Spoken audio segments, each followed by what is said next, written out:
세상에는 부서지고 깨어진 인생들이 많습니다. 그만큼 삶이 버겁고 힘들다는 것 아니겠습니까? 우리가 세상에 나와서 그냥 살아가면 될 줄 알았는데 우리 앞길을 가로막는 것들이 너무도 많은 것 같습니다. 건강을 잃을 때도 있고, 직장을 잃을 때도 있고, 사업이 힘들 때도 있고, 사람들과의 관계에서도 힘든 일이 일어나지 않습니까? 그럼에도 불구하고 우리는 인생길에서 낙심하지 않아야 합니다. 왜냐하면 우리를 사랑하시는 하나님께서 날마다 인도하시고 계시기 때문입니다. 시편 81편 1절에서는 우리의 능력이 되시는 하나님이라고 말씀하십니다. 하나님은 우리의 힘이 되어주시고 능력이 되어주신다는 뜻입니다.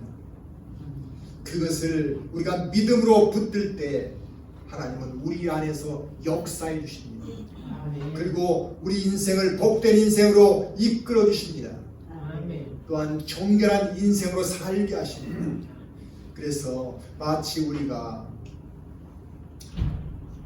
우리 착한 아이들을 보면 기쁘듯이 하나님도 우리의 착함을 보시며 기뻐하실 줄로 믿습니다.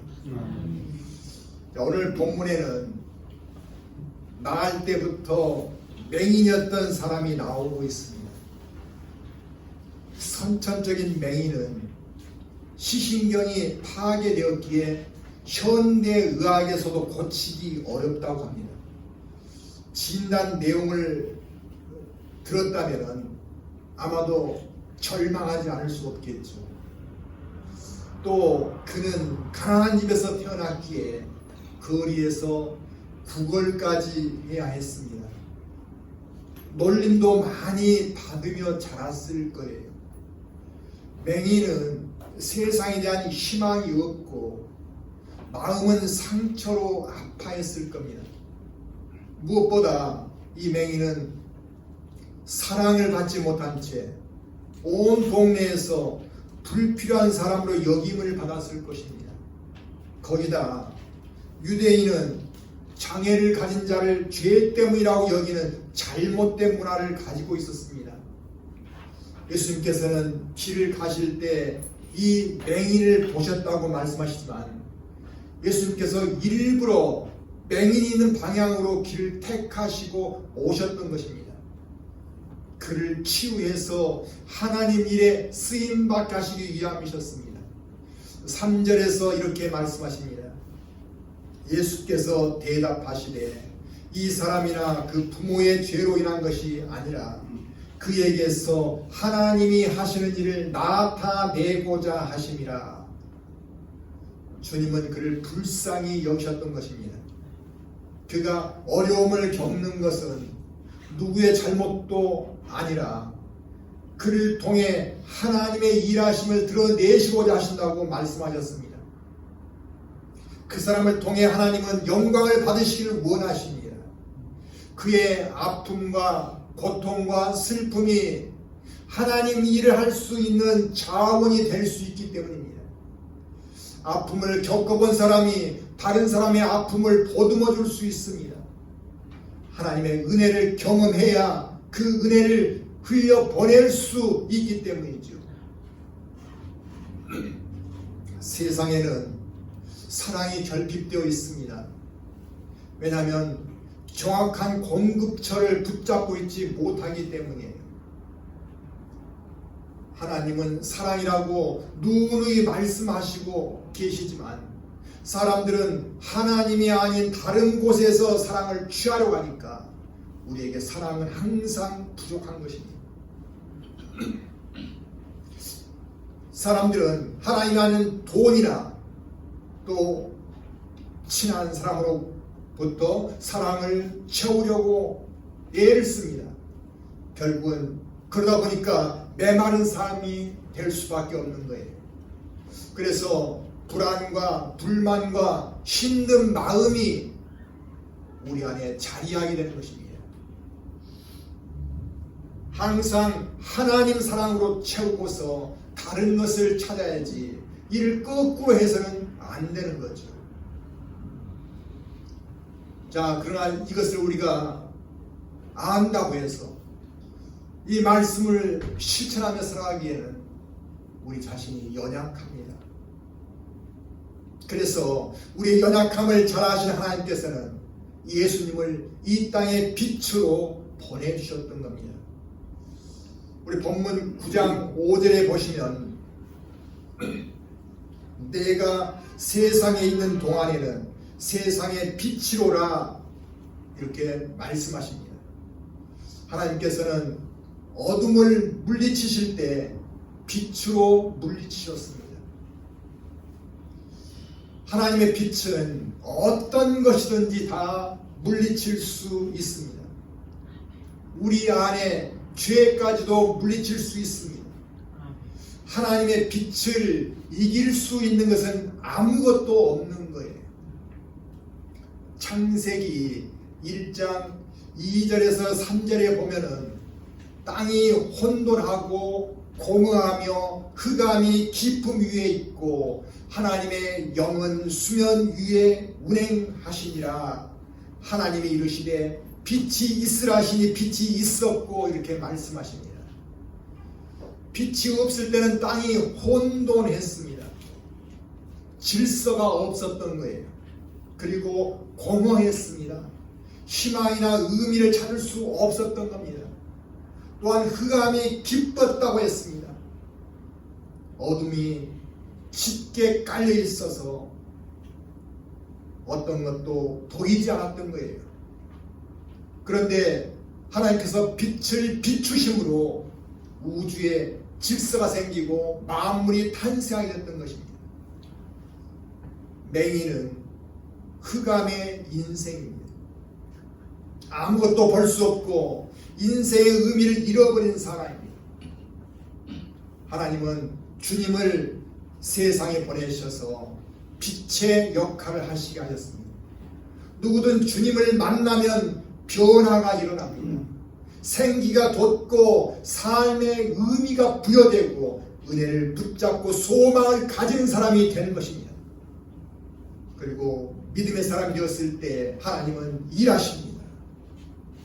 맹인은 주님의 말씀에 조금도 의심하지 않았습니다. 진흙을 침에 이겨서 발라주시고 실로암 못에 가서 씻으라고 말씀하시자 그대로 순종했습니다. 보통 사람 같으면 그런 일로 눈이 떠지냐고 되물었을 겁니다. 설사 묻지 않아도 마음속에 의심을 가졌을 것입니다. 그러나 이 맹인은 조금도 의심했단 말이 없습니다. 의심하지 않았고 눈이 떠질 것으로 확신했던 것입니다. 맹인은 즉시 일어나 주님의 말씀대로 순종했습니다. 마태복음 8장 13절에서는 예수님께서 내 믿음대로 될지어다 이렇게 말씀하고 있습니다. 맹인이 온전한 믿음 가운데 있게 되자 하나님은 그 사람 안에서 역사해 주셨던 겁니다. 지금의 의술로도 도저히 고칠 수 없는 병을 주님은 간단한 처방으로 치료해 주셨습니다. 우리 인생도 믿기 전에는 영적 맹인이었습니다. 흑암의 인생이었던 거죠. 그러던 우리가 주님을 만나게 되자 어떤 변화가 있었습니까? 우리 안에 감춰져 있던 모든 죄까지 비추어서 드러내 주셨습니다. 우리 몸에 병이 생기면 의사들은 방사선 촬영을 합니다. 방사선도 빛의 일종입니다. 그래서 우리 몸 구석구석을 다 들여다볼 수 있습니다. 그러나 아무리 장비가 좋아도 볼 수 없는 곳이 있습니다. 바로 우리 영의 상태를 말하는 것이죠. 그러나 주님의 빛은 우리의 영까지 모두 자세히 들여다보시며 관찰하십니다.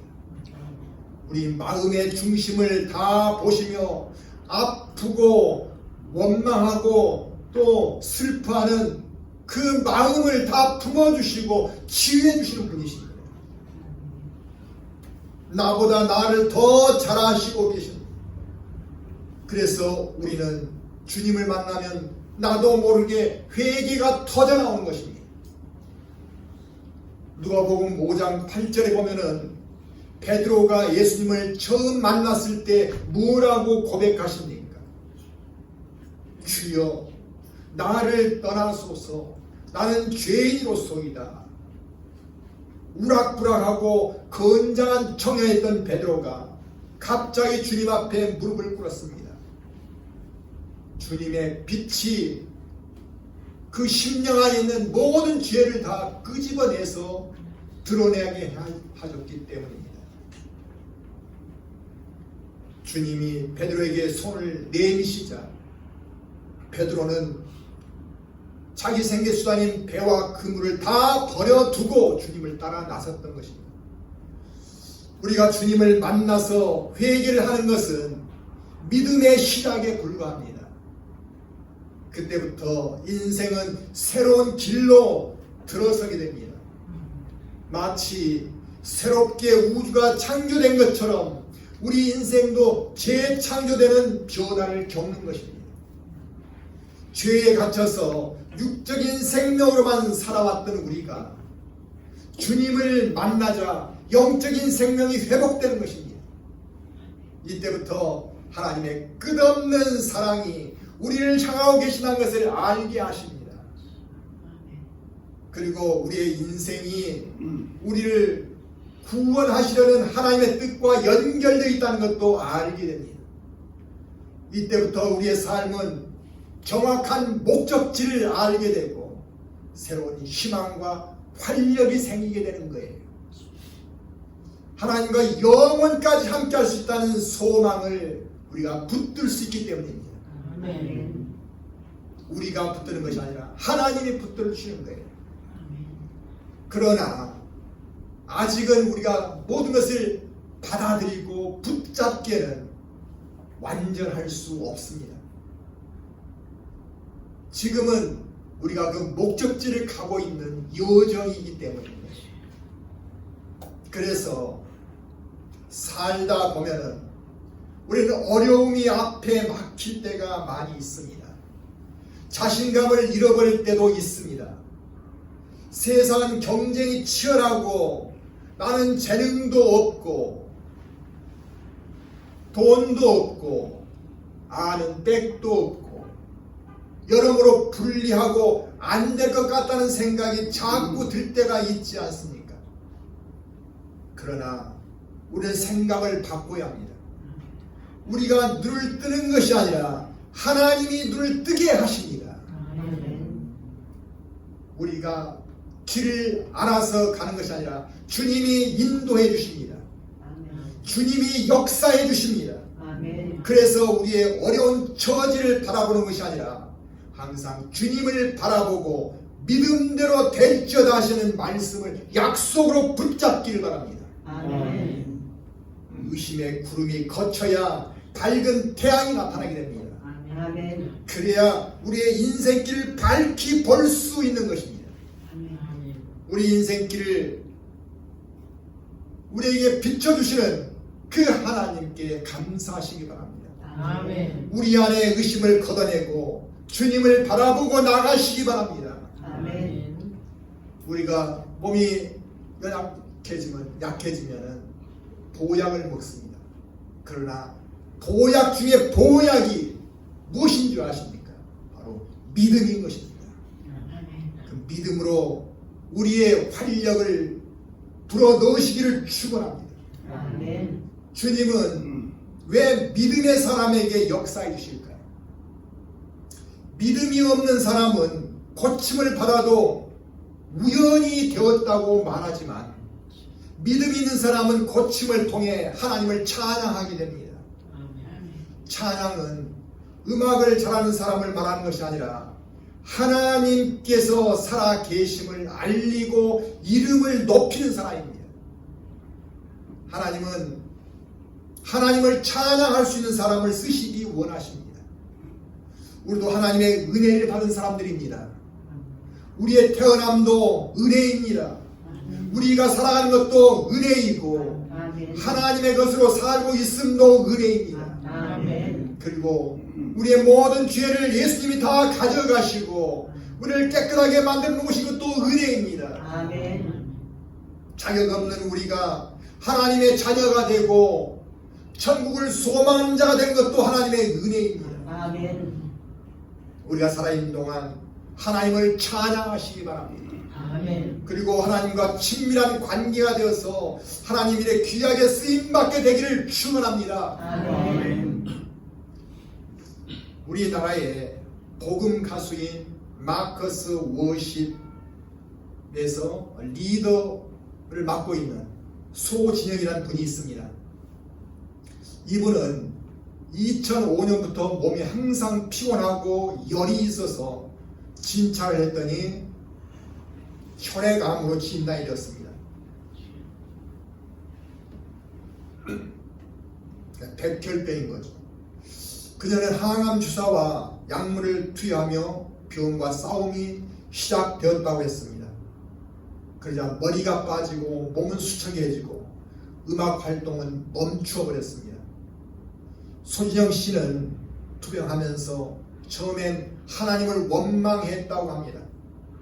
왜 내가 혈액암에 걸려야 합니까?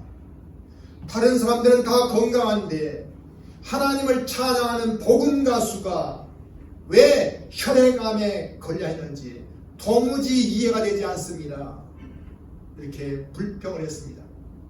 그런데 그 후에 자신을 불쌍히 여겨주는 남자친구가 생겼습니다. 그래서 그 남자와 1년 후 결혼을 하고 아기를 갖고 싶어서 약을 끊고 기도하기 시작했습니다. 약을 먹으면 아이에게 나쁜 영향이 가기 때문에 임신하면 끊어야 한다는 거예요. 그런데 1년이 되어도 아이가 생기지 않는 것입니다. 그래서 약을 다시 먹어야 하나 하고 생각하던 중에 아이가 드디어 생겼다고 합니다. 알고 봤더니 아이를 위해 약물이 몸에서 완전히 빠져나간 후에 임신이 되었던 것입니다. 의사 선생님도 소진영 씨의 건강은 참으로 드물게 좋다고 말해주더랍니다. 만일 이 기간에 암이 재발했다면 아이는 낳을 수 없는 일인 것입니다.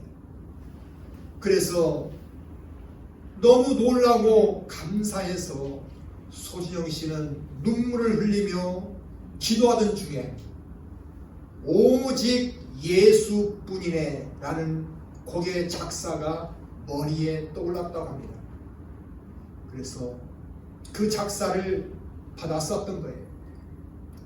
이어서 임신 중에는 그 작사를 작곡을 해서 복음송으로 세상에 나오게 되었습니다.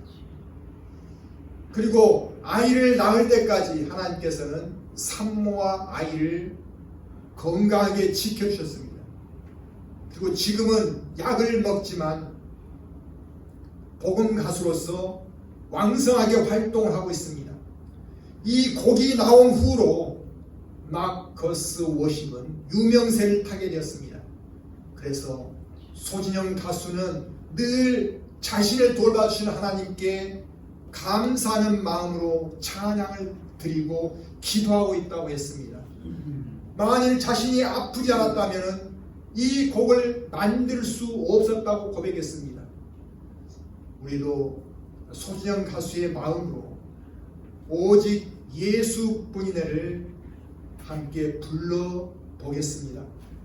띄워주시기 바랍니다.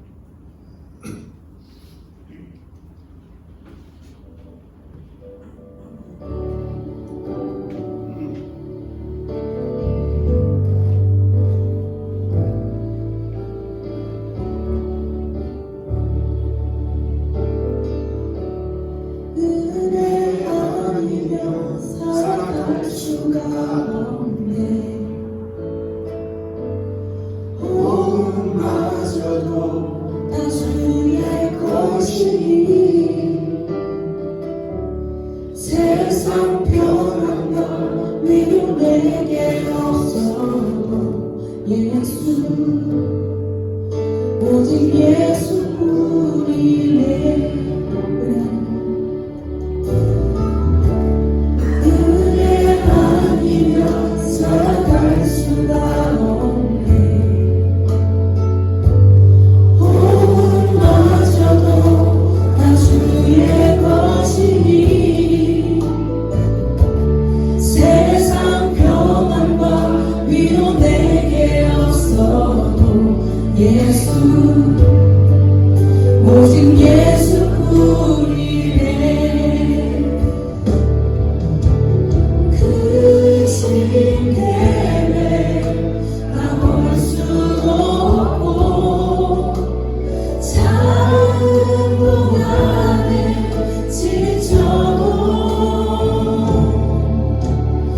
일상은 하나님 안에 있음을 알아야 합니다.